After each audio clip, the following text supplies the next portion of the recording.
E aí pessoal, tudo bem? O que cai no exame de ordem? Vamos falar neste programa sobre a segunda fase do 24º exame de ordem. É importante neste momento fazer uma reflexão a respeito dela. Muitas pessoas têm entrado em contato com o curso buscando informações a respeito da melhor estratégia para fazer esta etapa do exame. Antônio, é melhor começar com as questões? É melhor começar com a peça? O que eu faço? Como é que eu estruturo? Precisa de rascunho? Não precisa de rascunho? Como gerenciar o tempo? Como gerenciar a letra, o tamanho? O que pode, o que não pode fazer? Então, algumas breves orientações. Primeiro, a gente sabe que a segunda fase do exame de ordem se divide em duas partes. Existe uma peça para você fazer e existem 4 questões. A peça vale 5, as 4 questões valem 5 também, 1,25 cada uma. Para ser aprovado, você precisa de nota 6. Então não adianta gabaritar a peça e errar todas as questões. E também não adianta o inverso. Você tem que ter um desempenho equilibrado em ambas as frentes da prova.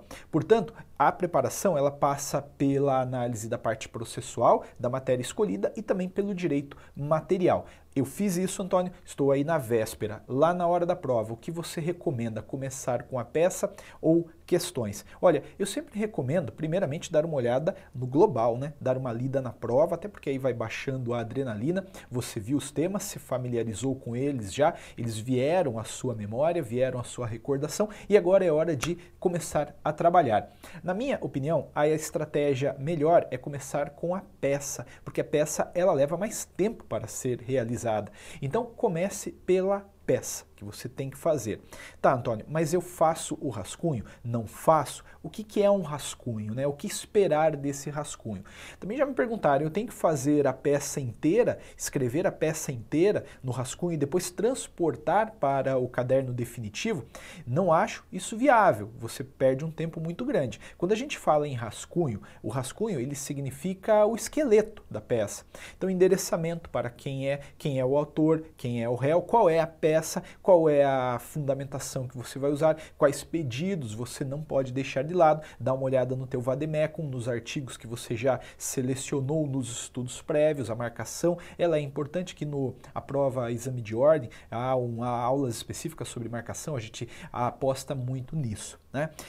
Quando você coloca isso no papel, você tem a visão do início e do fim da sua peça. E agora sim você começa a fazer a redação. Antônio, eu tenho uma dificuldade para redigir, eu tenho uma dificuldade para escrever. Eu até conheço os tópicos, eu sei o que usar para a fundamentação, mas tenho uma grande dificuldade para começar a escrever. Pois bem, eu sempre recomendo aos meus alunos que comecem sempre citando o artigo. É mais fácil. Então, por exemplo, eu tenho que fazer uma fundamentação num habeas corpus. Então eu posso começar já citando o artigo da Constituição, o 5º inciso 68, que retrata o cabimento do habeas corpus. Então, segundo o artigo 5º inciso 68, é cabível o habeas corpus para blá blá blá blá blá. Escrevi. No presente caso, há uma pessoa privada da sua liberdade de locomoção, portanto é cabível o habeas corpus. Então vejam só, com esses conectores e iniciando sempre pelo artigo, você já começa a escrever de forma fluida. E olha, não enrole muito, tá? Tente escrever de forma mais objetiva, sempre destacando com linhas separadas, dá um parágrafozinho ali, aqueles pontos importantes da sua peça, porque você tem que pensar que o examinador ele tem dezenas, centenas, milhares de peças para corrigir e ele precisa de agilidade. Se você agilizar o caminho dele, ele provavelmente vai te dar uma nota legal. Agora, se a gente começa a escrever de forma muito rebuscada e deixando o que importa para o final, pode passar a impressão de que você está querendo enrolar, tá bom? E não é o caso. Então responda, faça a peça sempre de forma muito direta.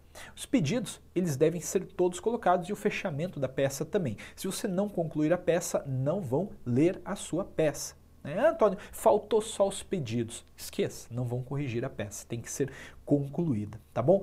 As questões, elas seguem mais ou menos a mesma lógica. Você sempre começa respondendo por aquilo que interessa. Então, vamos lá, de repente vem a pergunta, né, e te joga ali, é cabível o mandado de segurança para tutelar o direito de certidão? Sim, cabe o mandado de segurança. Então, primeiro você dá a resposta e depois você fundamenta. Se você começa a resposta de forma contrária, discorrendo sobre o cabimento do mandado de segurança, historicamente o mandado vai passar uma impressão equivocada para o examinador. Então, primeiro responda a questão e depois ache fundamentos para amparar a sua resposta, tá bom? Cuidado com o tempo. É importante que você saiba lidar com o tempo. Antônio, como é que eu aprendo a lidar com o tempo? Treino. Se você não treinou, agora é a hora. É a semana decisiva para você colocar tudo no papel. Se isole ali pelo tempo da prova e escreva, preencha o caderno de provas. Isso vai te dar, inclusive, a dimensão do espaço que você tem para responder. Porque a gente sempre vai conversando também com os alunos e percebe o dilema, Tem gente que tem uma letra grande e aí essas pessoas têm que tomar um certo cuidado na hora de fazer a peça, principalmente, porque pode ser que faltem linhas e não dá para escrever fora da linha. Cuidado! Esse último exame, o anterior, eu fiquei sabendo ali, vi na verdade algumas hipóteses muito interessantes de desclassificação de candidatos. Não foram interessantes as hipóteses, Mas uma menina, especificamente numa peça de direito do trabalho, ela colocou uma sílaba para fora da margem. Ela foi tentar, sabe quando você vai tentar salvar a palavra, assim? Espremer e aí já não dá mais para concluir na margem, já não dá mais também para jogar lá para outra linha. Ela passou um pouquinho, desclassificaram a menina e não há o que fazer, tá bom? Ah, mas Antônio, e eu errei na hora de escrever ali? Também não há problema em você errar, mas você tem que saber lidar com esse erro, Não vai escrever sem efeito, rabiscar de forma muito exagerada, apenas passa um risquinho e começa a escrever, tá bom? Essas são algumas dicas importantes para que você faça uma boa prova. E é importante que você vá para a prova descansado, vá alimentado, leve a sua aguinha, leve o seu lanchinho para fins de fazer uma boa prova. Acredite, vai dar tudo certo. A expectativa neste momento é de uma boa prova. Embora tenha acontecido uma grande aprovação na primeira fase, a gente está notando uma preocupação cada vez maior da FGV em priorizar a aprovação daqueles que estudaram a matéria. Então, se você estudou, você vai fazer uma boa ação, uma boa peça, vai responder as questões e vai conseguir a aprovação. Galera, muito obrigado, um grande abraço, até semana que vem em mais uma edição do Que Cai no Exame de Ordem.